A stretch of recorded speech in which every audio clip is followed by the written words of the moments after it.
to which he belongs to, where I have also studied, but also from the school where before university we were together. When I say together, it means he was of course my senior always. I was not there at all. I was not even born. But he has passed out from the same school in which I have studied in my childhood. And he continues to be our source of inspiration because he has been helping us a lot in all other. A very good afternoon to all of you, Mr. Ravi Kumar, the distinguished chief guest, the speakers, and all participants here, ladies and gentlemen. My earlier speaker here, Mr. Joginder Singh, he tried to give something about the service to which I belong. I also belong to Indian Police Service and have been posted to most difficult areas of this nation. India, as you know, is a very, very vast country, diverse in its polarity, culture, religion, language, and so on.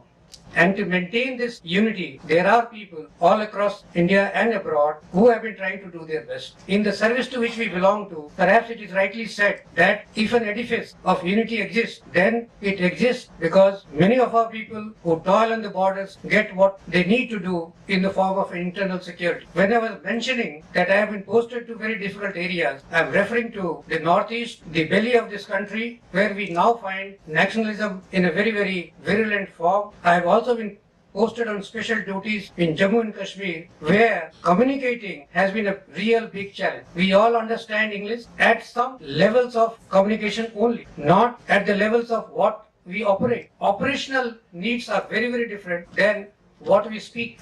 There have been times when we have been called upon to perform certain duties in the context of nation building. Very many times people are misunderstood, not because they are bad, but because our perception is different.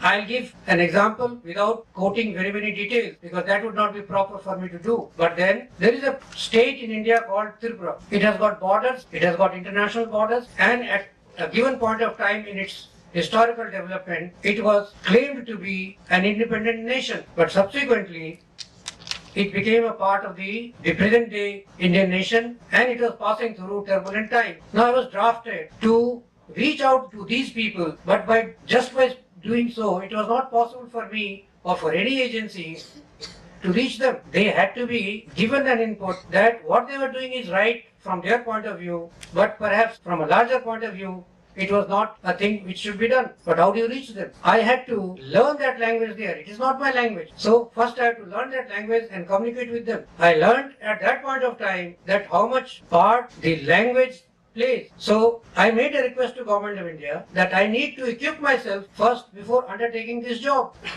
They were patient listeners and they suggested that I find somebody who will do this thing for me. Quite a number of times under a different attire. I was a different person. I had a role to play. I had a role to perform.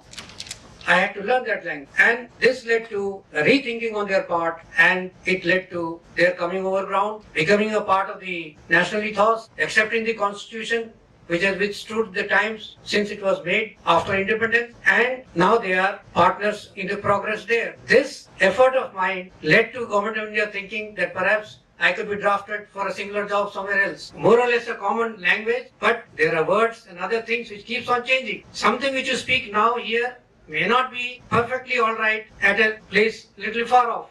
In something, it has a single word. Now, it doesn't have stand at ease or stand in attention. No, because these were not understood because it is spoken differently, the accent is different and other things are different. So there was an effort made to rationalize all these things and help in this. This has led to a disciplined way of behavior which to a large extent helps. If I need to do a job, I must do it properly. When Mr. Ravi Kumar proposed this thing to me, and if I could reach out, and I am trying to reach out to all of you here, is that there is a lot of work to be done on this, in which if we take up certain things, it is going to help. India of tomorrow, if I have my basics right, then I'll quote a figure which gives us that what is going to be the population profile of this country in 2020. By 2020, there will be nearly 400 million Indians who will be below 35 years of age. The ethos of theirs is going to be totally different than what we think today. There will be a generation gap. There will be so many things which will be coming about. The technology will be different because it is changing every day.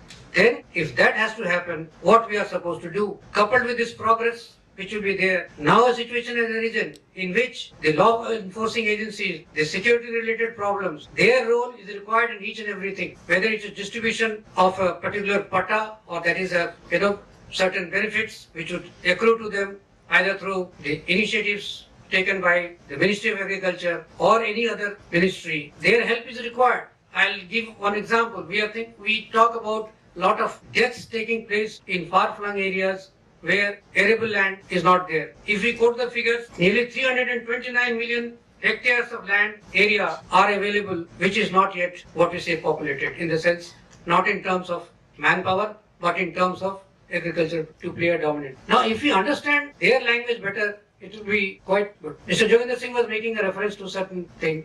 I will give another example. We went to a particular place in a difficult area, and there we found that the Indian flag will not fly, although it happened to be a part of the Indian trade. When we asked this local man, he says, we were independent earlier in their own language, and we became a part of India only recently.